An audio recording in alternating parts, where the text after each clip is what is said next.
quadcopter dropped out of the sunrise like a nosy hummingbird, hovered over my deck, and zipped straight into the stream of my pressure washer. I mean, you've never seen a drone do ballet till you see one spinning through a wall of water.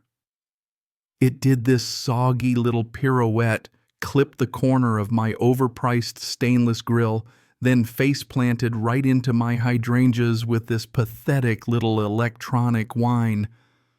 I just stood there for a second, hose still running, watching that thing twitch among the pedals like a dying Roomba with a grudge. And let me tell you, that was the first time I ever felt truly seen by technology. Maybe 10 minutes later, just enough time for me to towel off my hands and start wondering if I'd hallucinated. The whole thing. Here comes the queen herself. A woman in a blinding pink visor, flanked by two clipboard-wielding ducklings who looked like they'd rather be anywhere else. She marched up my driveway, planted her sneakers right at the edge of my property line, and hollered like she was breaking up a prison riot. Congratulations, you just shot down HOA security property. Now, I'm not exactly known for my patience, but even I had to laugh.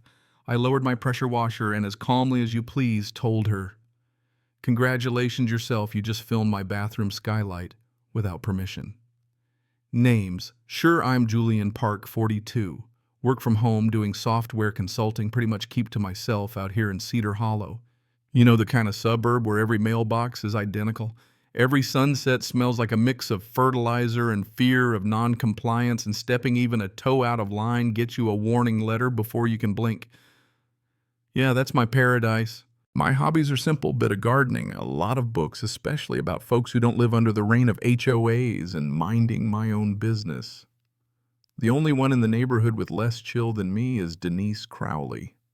That's the board president, local visor collector. I swear she's got one in every shade, from aggressive tangerine to radioactive teal, and the kind of woman who thinks binoculars are a personality trait, not just a tool. Honestly, she'd already slapped me with 2 fines before the drone thing.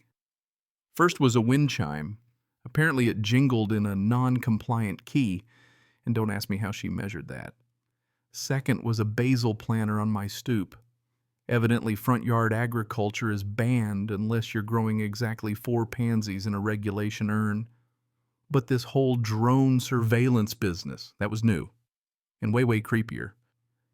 And she called it airborne compliance monitoring. The HOA newsletter, which landed in my mailbox every month like clockwork, whether I wanted it or not, wouldn't shut up about the new drone program. Protecting property values through anonymized flyovers, they bragged. Keeping our neighborhood safe, but safe from what mismatched patio cushions. The reality was that little drones started buzzing over fences at weird hours, peeking into pools, hovering near second-story windows, like a UFO with boundary issues. And then the mailbox surprises started not polite reminders or friendly warnings, but surveillance snapshots. One was a zoom in on my recycling bin lid, cracked 1/2 inch red circle and everything. Violation. Lid ajar. Fine pending.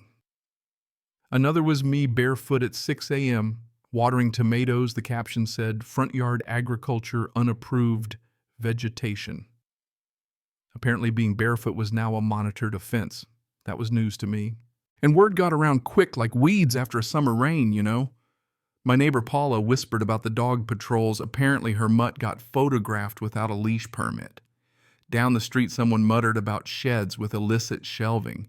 Somebody even found a spreadsheet swear on my mother's Tupperware, an actual nuisance tracker with timestamps of folks doing stuff like taking the trash out at the wrong time, parking a hair-off angle, or just existing suspiciously in their own backyards. It felt like living in a budget episode of Black Mirror, except the dictator wore a pink visor and rolled up in a pearl-white SUV that literally said HOA boss on the license plate.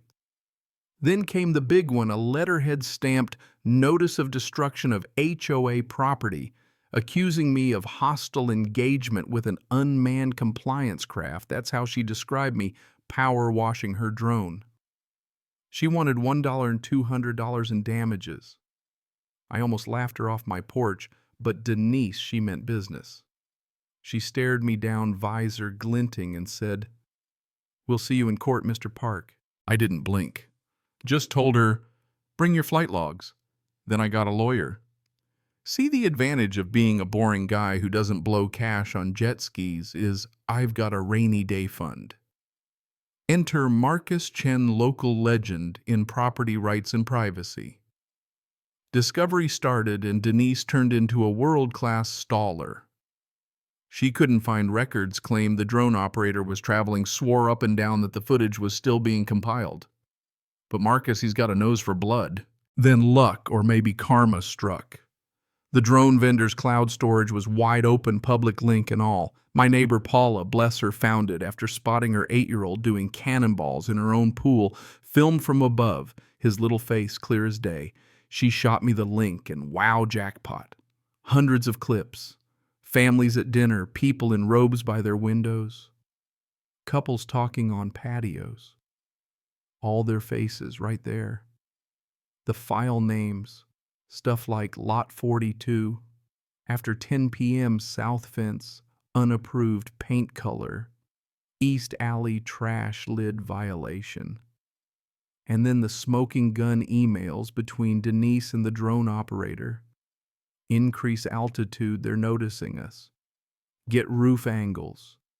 Focus on properties that voted against me last board election. I handed everything to Marcus, who sent it straight to city code enforcement, and just for kicks to the state privacy regulators. Because Denise loved to threaten folks with FAA regulations, Marcus went ahead and brought in the actual FAA too. So now we had a regular circus. City officials, state privacy suits, even a federal rep. When the court date rolled around, I expected the usual HOA theater, Denise with binders, the board nodding, some overworked judge just hoping for lunch. But this judge, he'd read every word in the filings, and he did not look amused. Marcus started with a highlights reel, video clips, kids under sprinklers, a woman in a bathrobe visible through a bedroom window, couples at dinner. No sound, just images, but man, you could feel the cold suck all the heat out of the courtroom. Denise tried to salvage it. She stood up, visor still on indoors, and insisted, "Your Honor, these are public vantage points. We're monitoring standards." And then the FAA rep, a woman with the best poker face I've ever seen, asked, "Did your operator hold a Part 107 certificate file? Any community approvals?" You could have heard a pin drop. Denise went from salmon pink to ghost white in 2 seconds flat. Code enforcement chimed in too, that security patrolled by Cedar Hollow police liaison on our neighborhood signs. Total fiction. No such liaison exists. The judge, not missing a beat, leaned in and asked, "Did you get resident consent forms for this surveillance?"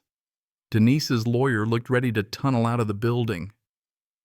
"No, Your Honor." The poor guy shrank about an inch right there. The judge took off his glasses and just sighed. Then he read the riot act. My pressure washer intercept on my own property, 100% lawful. The HOA drone program illegal on multiple counts.